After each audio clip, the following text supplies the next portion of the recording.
Les Widosaurus sont à présent la seule espèce dominante sur leur planète, et la société de la Sainte Cellule est la seule restante au sein de leur communauté. Mais ça ne suffit toujours pas. Le pouvoir de la Sainte Cellule doit s'étendre à toutes les planètes de la galaxie!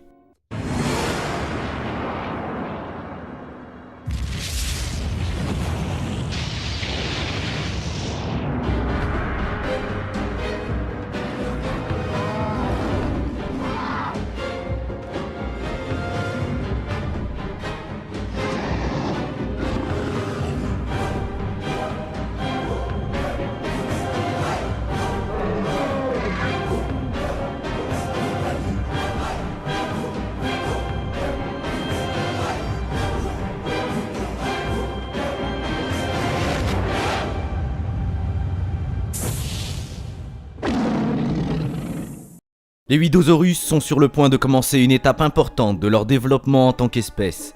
Quelques-uns des survivants à l'attaque nucléaire globale s'enferment dans un grand bâtiment. Mais que peuvent-ils bien y fabriquer ?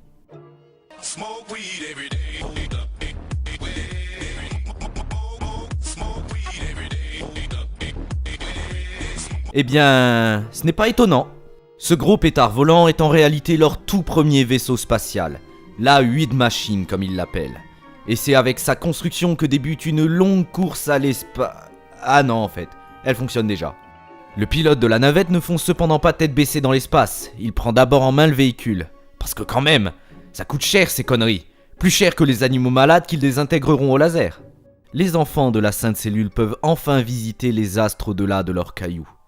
Mais sur la planète voisine, une terrible nouvelle les attend. Une autre navette. Comment cela peut-il être possible ? La Sainte Cellule ne serait donc pas unique ? C'est impossible. Pendant que toute leur planète remettait leur foi en cause, la navette a récupéré un moteur interstellaire et des missiles. Une solution au problème a donc été trouvée. Tout a été installé là par la Sainte Cellule, qui aide ses protégés dans la lourde tâche qu'est de répandre la vie dans la galaxie. Enfin, baiser quoi.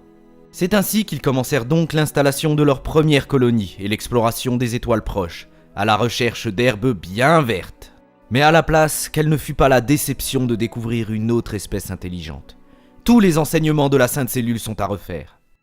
Malgré cet inconvénient, les oiseaux décidèrent de traiter avec amitié leurs nouveaux voisins, et un autre voisin est même découvert dans la foulée.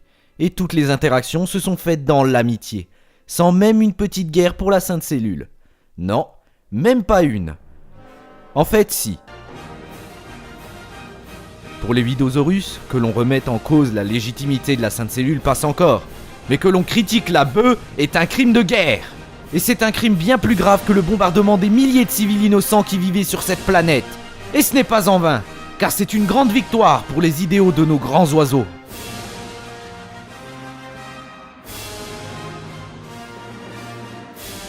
Après ce petit accrochage, les Widosaurus rencontrèrent d'autres espèces.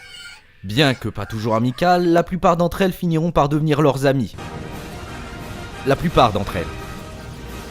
Entre-temps, ils sont devenus des maîtres dans l'art de la terraformation. Des planètes sont terraformées en grand nombre, ce qui leur vaut d'avoir des colonies puissantes, ce qui leur permet d'avoir des épices et de l'herbe de toutes les couleurs. Des bien vertes, mais aussi des rouges, des jaunes, des bleus, des roses et des mauves, toutes aux vertus bien différentes. Au fil des générations, ils ont trouvé l'équilibre parfait entre deux de leurs idéologies passées. Ils ont gardé une partie du communisme, car partager et faire tourner le bédo est une chose importante, mais le fait de vendre leurs excédents à leurs voisins à des prix exorbitants reste typiquement capitaliste. Le nouveau quotidien des Widosaurus se dessine. Arrêter les désastres écologiques, remplir des missions pour leurs spatiopotes, racheter des systèmes grâce au pouvoir de l'argent...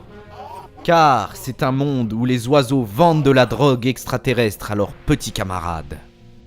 Mais se faire de nouveaux alliés est quelque chose d'épuisant et compliqué pour de grands guerriers comme eux. Alors de temps en temps, ils déclenchent une petite guerre amicale, sans conquête, n'incluant que la destruction totale des villes cibles. Au cours de leurs aventures, les Widosaurus ont rencontré de nombreuses races. L'une d'entre elles, les Grox, ont parfaitement l'air de combler les attentes de nos oiseaux, puisqu'à peine rencontrés, ceux-ci demandèrent d'aller éliminer des troupeaux d'animaux entiers sans poser de questions. Mais quel ne fut pas le désarroi de nos amis à plumes lorsqu'ils se rendirent compte que c'était dans un souci de désastre écologique que les Grox leur avaient demandé de faire ça, puisque tous les animaux étaient malades. Extrêmement déçus par cette rencontre, les Widosaurus décidèrent de partir à la rencontre de nouveaux empires. pour les exterminer jusqu'au dernier, détruire chaque ville sur chacune de leurs planètes. Mais ça ne suffisait toujours pas à satisfaire leur soif de destruction. Alors ils redoublèrent d'imagination et rendirent plusieurs planètes complètement stériles. En fusion, glacées, en rajoutant leur atmosphère ou en rajoutant de la pression. Merci. Et quand ils ne trouvèrent plus d'ennemis, paf, ils s'attaquèrent à leurs alliés. Bim, bim, bim. Et quand ils risquent un désastre écologique, bam, plus de désastre écologique. Et puisqu'ils n'ont plus besoin de leur lune, boum, plus de lune. Et car c'est un monde où les oiseaux n'ont plus besoin de galaxies, bam, la galaxie.